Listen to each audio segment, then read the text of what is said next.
দুঃখের মাঝে হাসি পায়, এখন কি আর কমু? আল্লাহ বাঁচাইলে 14-15 বছর পরে আমার বড় ফোলাটারে বিয়া করামো। মাশাআল্লাহ। তো আইসেন।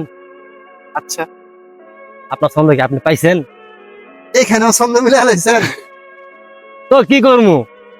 আপনার দরকার ছন্দ, মুখ কিরকম বন্ধ। আচ্ছা, বলেন বলেন। বুঝি তোমার বাইরে দেখি কোনো দ্বন্দ্ব? হ্যাঁ ভাই, কেন? একটু আগে দেখছি তুমি হ্যাঁ বইয়া কান্দো, হ্যাঁ বইয়া না কান্দা তুমি ক্যামেরাম্যান মিজানটা লইয়া যাও বন্ধু। ভাই, আপনার ক্যারেক্টার শেষ করে আমার ক্যারেক্টারে ঢুকে পড়ছেন। মাপ চাই ভাই, আর কোয়েন না ছন্দ। আপনার মুখটা করেন বন্ধ। তুই সর বেড়া, তুই কি অন্ধ? তোর লগা বাড়িছে গন্ধ। কি মানুষ রে ভাই, প্রথম পারে না ছন্দ, শুরু করলে করে না মুখ বন্ধ। নিজের ক্যারেক্টার শেষ করে আমার ক্যারেক্টারতে বানাই দিছে গন্ধ।